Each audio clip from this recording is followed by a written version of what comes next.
Tonight, we travel back in time to a world where daily life was far stranger than you might imagine. Some of these habits may even surprise you. The Vatican has an official position on why the archives remain restricted. When questioned about secrecy, when pressed by scholars and historians demanding greater access, church officials offer explanations that sound reasonable, even responsible. They're protecting fragile documents. They're respecting privacy. They're maintaining diplomatic relationships. These aren't lies exactly. They're partial truths. Carefully selected justifications that avoid discussing the deeper reasons. Start with preservation. Many documents in the archives are genuinely fragile. Parchment crumbles. Ink fades. Handling accelerates deterioration. The oldest texts are kept in climate-controlled rooms, where temperature and humidity are monitored constantly. Exposing these documents to frequent examination would damage them irreparably. So access is restricted to qualified researchers who know how to handle delicate materials, and even they must submit detailed proposals explaining exactly what they need to see and why. This explanation makes sense until you realize that modern technology solves the preservation problem. Documents can be digitized, photographed in high resolution, and made available online without anyone touching the originals. The Vatican has digitized portions of the archives, but they haven't made most of it publicly searchable. The preservation argument explains restricted physical access. It doesn't explain why digitized materials remain classified. Then there's privacy.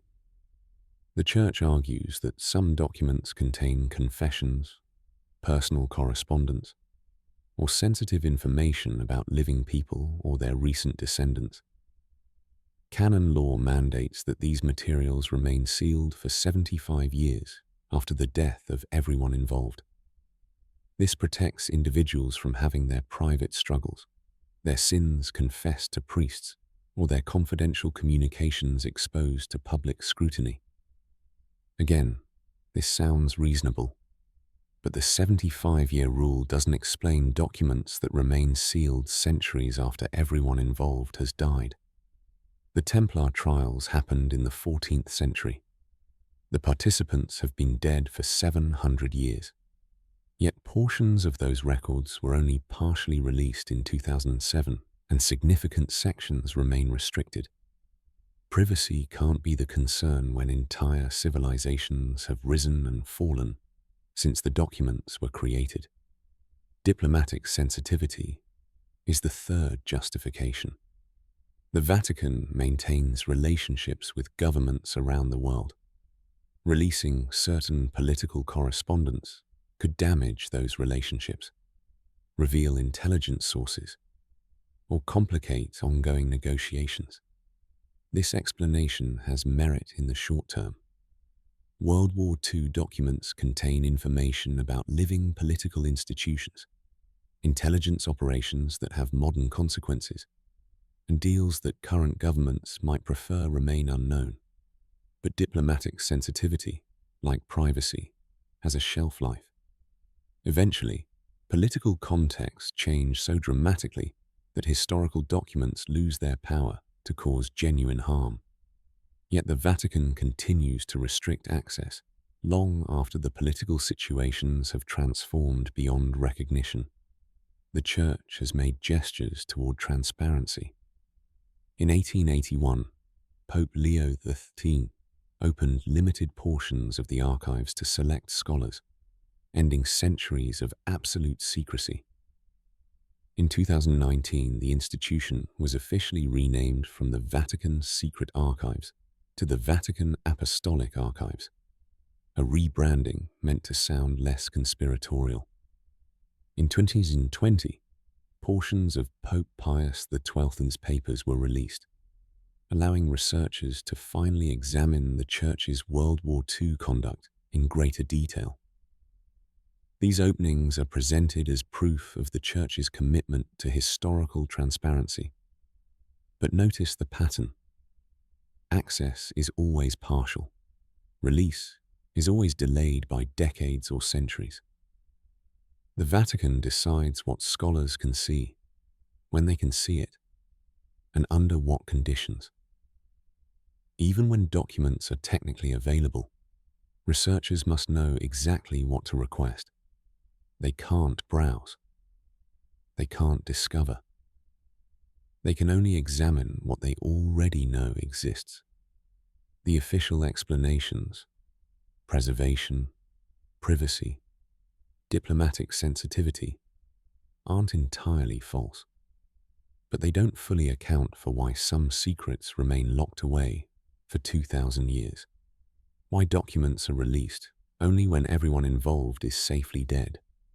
And why the Church maintains absolute control over what humanity is allowed to know about its own history. Strip away the diplomatic language and the official justifications, and a simpler pattern emerges. The Vatican controls information because information is power. For 2,000 years, the Catholic Church has positioned itself as the sole legitimate interpreter of divine truth, the exclusive mediator between humanity and God, and the ultimate authority on moral and spiritual questions. Any document that challenges this position threatens the foundation of their institutional power. Look at what gets suppressed. Alternative gospels that suggest women held equal spiritual authority in early Christianity remain hidden or released only after centuries of delay, long after the patriarchal structure of church hierarchy has become thoroughly entrenched. Scientific texts that contradict biblical literalism are kept secret until external discoveries make suppression impossible. And even then, the Church releases them grudgingly, framing their eventual acceptance as magnanimous recognition of truth rather than admission of error. Political documents that reveal corruption, collaboration with oppressive regimes, or morally questionable decisions are sealed until everyone involved is dead, until the political consequences have evaporated, until the revelations can be absorbed as unfortunate historical complexity rather than active scandal. The Church doesn't release documents when truth demands it. They release documents when revelation no longer threatens their authority. This pattern isn't unique to the Catholic Church. Every institution with power protects its legitimacy by controlling information. Governments classify documents that would embarrass current administrations. Corporations suppress research that would damage their products. Academic institutions bury studies that contradict prevailing theories. The Vatican is simply the oldest, most successful example of this universal institutional behavior. But the Vatican's information control is unique in scale and duration. They've been doing this for 2 millennia. They accumulated documents during periods when they were essentially the only institution preserving written records. They positioned themselves as the inheritors of Roman administrative efficiency, Christian spiritual authority, and classical learning. They became the repository of everything: religious doctrine, scientific knowledge, political correspondence, historical records.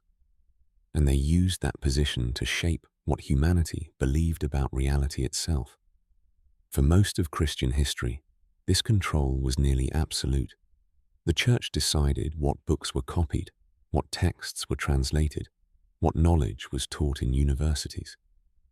They determined which historical events were recorded and how they were interpreted. They controlled literacy itself, with monasteries serving as the primary centers of reading and writing. If the Church said something was true, most people had no way to verify or challenge it. The printing press began eroding this monopoly. Suddenly, Ideas could spread without church approval. The scientific revolution accelerated the process, providing evidence-based methods for understanding reality that didn't require religious authority. The Reformation shattered Christian unity, creating competing interpretations of scripture and doctrine. And the internet has nearly completed the transformation, making information accessible to anyone with a connection. But the archives remain. They're the last stronghold of the Church's information monopoly, the final collection of documents where the Vatican maintains absolute control over access and interpretation. They can't stop scholars from publishing research or people from sharing ideas online, but they can control who sees the original sources, who gets to examine the primary documents, who has access to the evidence that could confirm or refute historical claims about what the Church knew, what they did, and why. This control has been effective. The Vatican has successfully shaped mainstream understanding of Christian origins, church history, and the relationship between faith and science. Alternative narratives exist, but they're marginalized as conspiracy theories or fringe scholarship because they can't be definitively proven without access to the sealed documents. The question becomes unavoidable. What would happen if everything was released tomorrow? If every document in those 53 miles of shelving was digitized and made publicly searchable? Would Christianity survive complete transparency? Would the Church's moral authority withstand full disclosure of its political machinations, its suppression of inconvenient truths, and its historical compromises? Information is power. The Vatican has controlled information for 2,000 years, but that control is slipping, gradually, inevitably. The era of absolute institutional information monopoly is ending, and the Church knows it. But there's a third possibility, one more troubling than simple preservation or calculated power politics. What if some of what's hidden is genuinely dangerous? Not to the Church's authority, but to human understanding of reality itself. What if the Vatican isn't just protecting its power, but protecting humanity from knowledge we lack the wisdom to handle? Consider the Voynich manuscript. If it's not a hoax, if it actually contains working instructions for something, say a biological process that could be weaponized, or a psychological technique that could be used for mass manipulation, or principles of physics that our current science isn't equipped to safely explore, would you want that information publicly available? In an age where anyone can access knowledge online, where instructions for building weapons or synthesizing dangerous compounds spread instantly, maybe some texts really should remain locked away. Or consider the exorcism records. If they're accurate, if they document genuine cases where consciousness was invaded by external entities, that challenges fundamental assumptions about the nature of mind, free will, and mental illness, how would society process that information? How would it affect our approach to psychology, to law, to the concept of personal responsibility?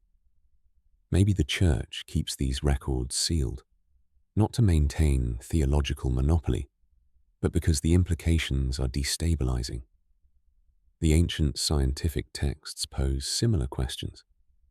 If lost civilizations really did possess advanced technology, and if they were destroyed, whether by natural catastrophe or by misuse of that technology, maybe there were good reasons why that knowledge was lost. Maybe some discoveries come with consequences that outweigh their benefits. Maybe the Vatican, after centuries of examining these texts, concluded that humanity isn't ready to rediscover certain capabilities. This is the strongest possible justification for secrecy. The Church positions itself as custodian of dangerous knowledge, the guardian that stands between humanity and information that could cause genuine harm.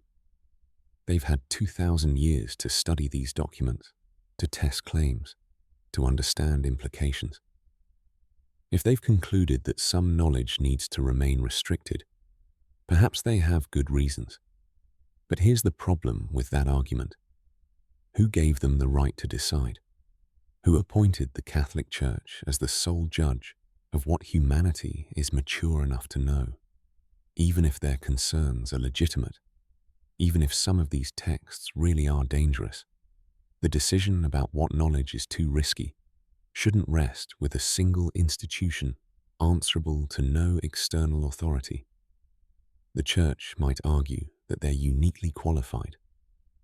They have the historical perspective, the scholarly resources, and the moral framework to make these decisions responsibly.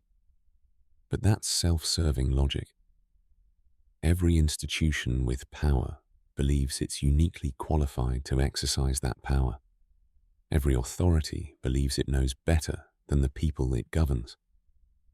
Is there such a thing as forbidden knowledge? Are there truths that humanity genuinely shouldn't possess?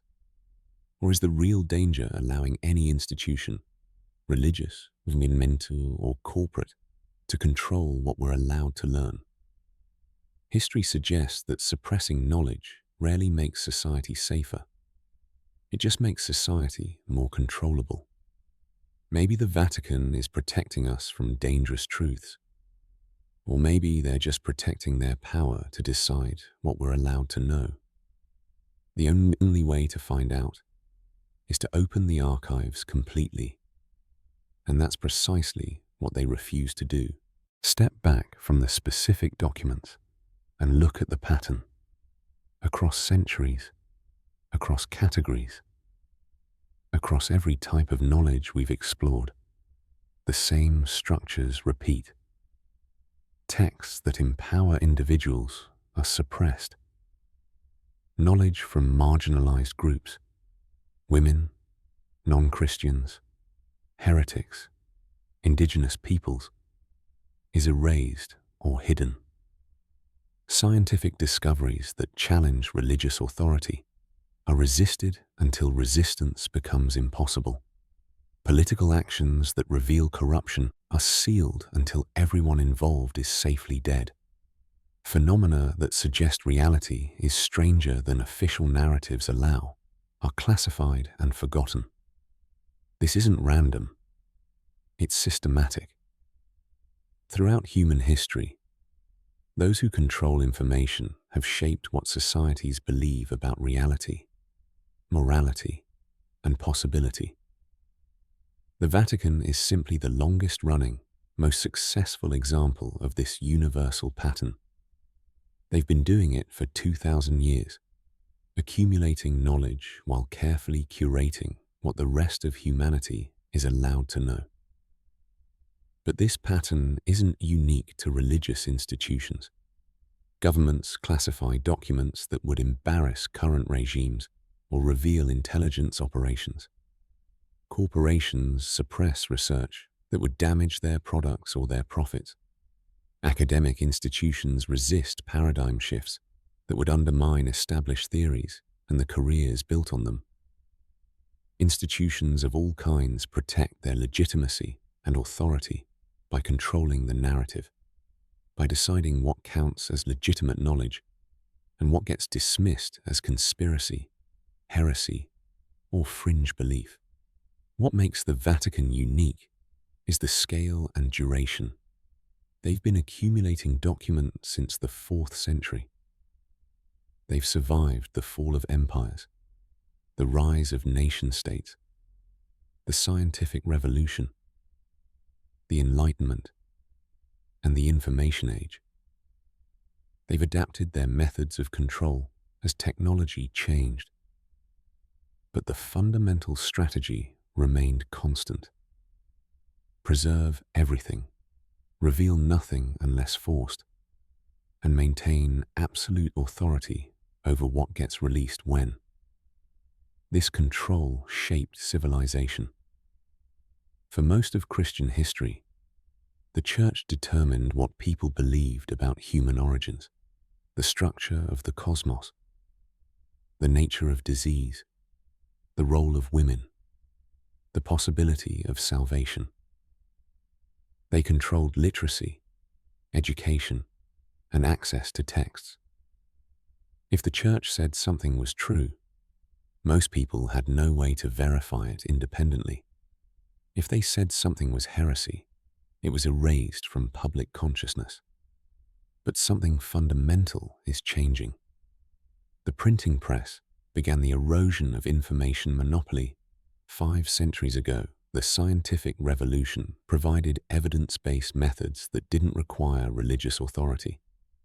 The internet accelerated the process exponentially, making information accessible to anyone with a connection. Now we have leaked documents, whistleblowers, freedom of information laws, and global pressure for transparency. The Vatican archives remain closed, yes, but we know what's in them, broadly speaking. We know about the forbidden Gospels, because they were discovered independently in Egypt. We know about the Inquisition records because scholars were finally granted partial access. We know about the Church's political dealings because some documents were released and others were leaked. The system of total information control is cracking. This is the historical moment we're living through. The era when institutions could maintain absolute secrecy about their activities, their knowledge, and their decision-making is ending. Not quickly, not easily, but inevitably. Information wants to be free, as the saying goes, not because of some mystical property, but because the cost of copying and distributing information has dropped nearly to zero. The Vatican can still control physical access to the archives. They can still decide when to release documents and how to frame them. But they can't stop the larger pattern of information liberation. Every generation trusts institutional authority less than the previous one. Every decade brings new technology that makes secrets harder to keep. Every year, more people demand transparency from institutions that have operated in darkness for centuries. We're watching the end of secret knowledge as a sustainable institutional strategy. Not because institutions have become more moral, but because the practical mechanisms for maintaining secrecy have broken down. The archives will eventually be fully opened, either by Vatican decision or by circumstances beyond their control.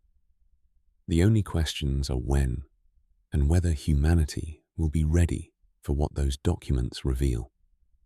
But here's what's already clear. We've been told a carefully curated version of history, science, and human potential. The full story, the complete picture, has been kept from us deliberately and systematically. Now that we can see the pattern, now that we understand how information has been controlled and why, we can start asking the right questions. Not just what was hidden, but what that hiding reveals about who we are and what we're capable of becoming.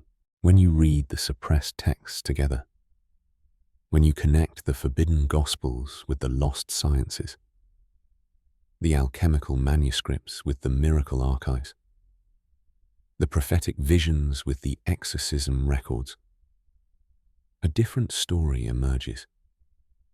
Not the official narrative of humanity as fallen, limited, dependent on institutional mediation for spiritual truth, but something older, stranger, and more empowering.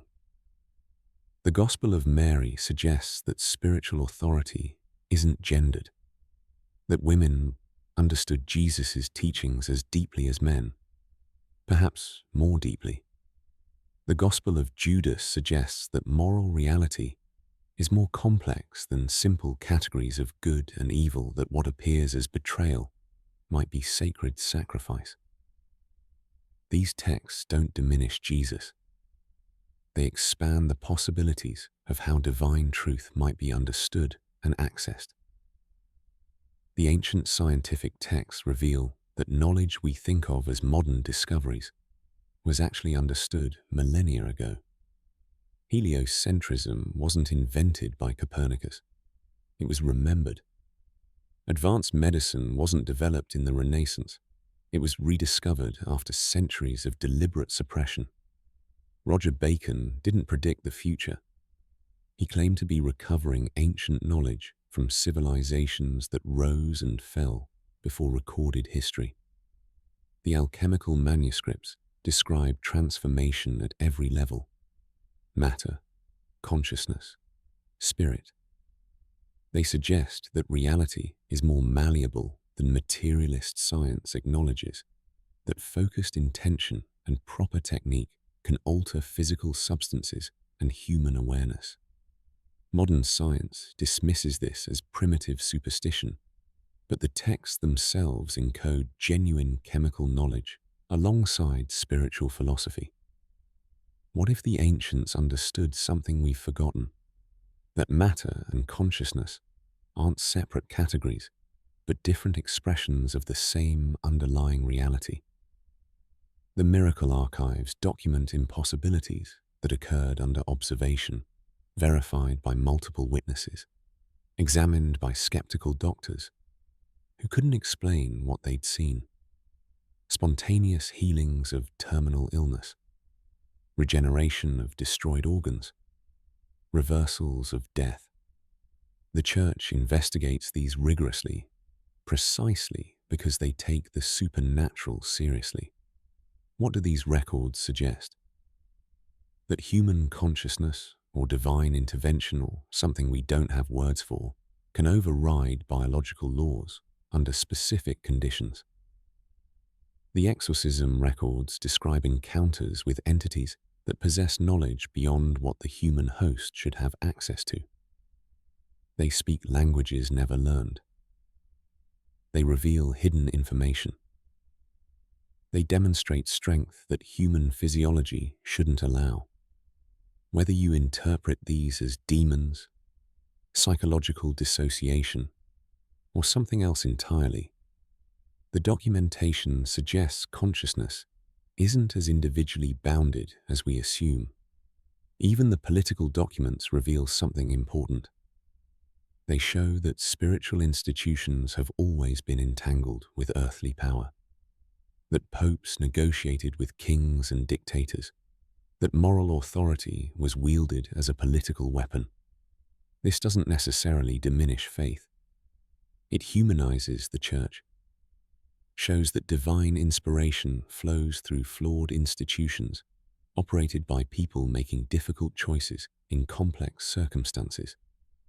What pattern emerges when you read all of this together? Humanity is more capable than we've been told. Women have equal spiritual access and authority, despite centuries of institutional suppression suggesting otherwise. Ancient civilizations possessed sophisticated knowledge that we're only now rediscovering or haven't recovered yet.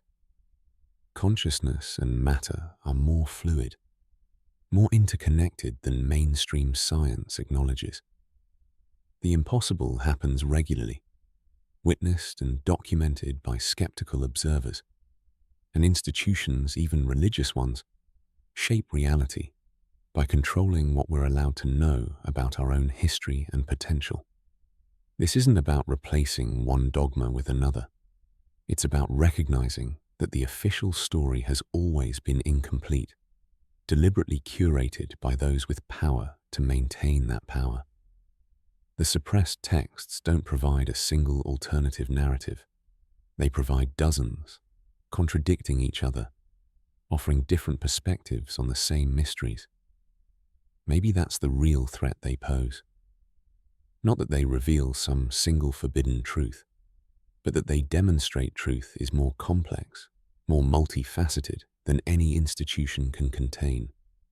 The texts suggest we're more powerful than we've been told, not in some New Age sense of unlimited manifestation, but in the straightforward recognition that human beings have capacities: intellectual, spiritual, creative, healing, that institutions have systematically discouraged or suppressed because empowered individuals don't need institutional mediation. Every text they hid tells the same meta-story. You don't need them as much as they need you to believe you need them. Divine truth, if it exists, is accessible directly. Knowledge isn't owned by institutions, but belongs to humanity.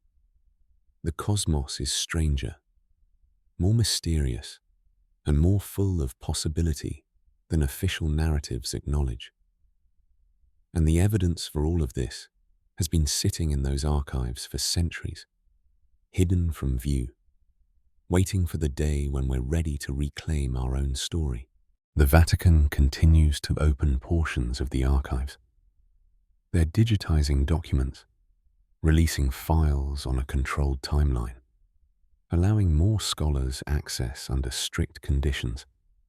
They present this as transparency, as the natural evolution of an institution adapting to modern expectations. And in a sense, that's true. But the deeper truth is that they no longer have a choice. The era of absolute information control is ending, whether institutions like it or not. Technology drives this change. Digitization makes documents harder to lose and easier to copy.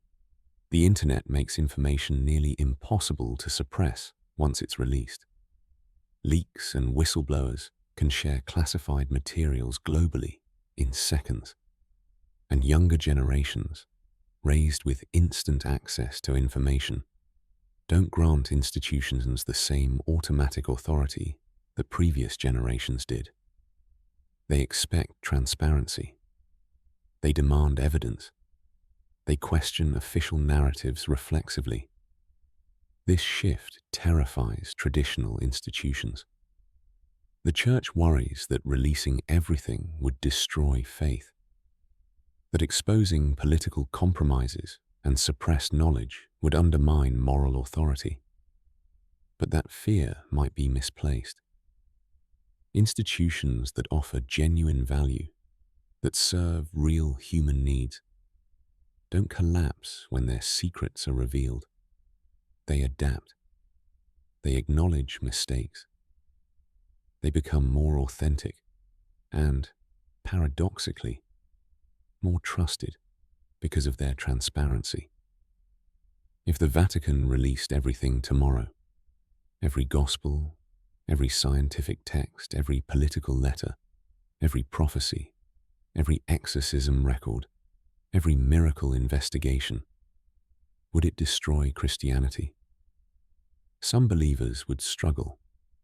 Some would leave the church, but others would find their faith deepened by complexity, by seeing how divine truth flows through flawed human institutions, by understanding that spirituality is messier and more interesting than sanitized official narratives suggest. The real question isn't whether the archives will eventually be fully opened. They will, either by Vatican decision, by circumstances beyond their control. The real question is whether humanity is ready for that knowledge. And by ready, we don't mean morally prepared or spiritually evolved. We mean practically capable of handling information without wisdom, knowledge without context, truths without the critical thinking to evaluate them properly. We live in an age of unprecedented information access. Anyone with a phone can find instructions for almost anything, learn about almost any topic, encounter perspectives from across the globe.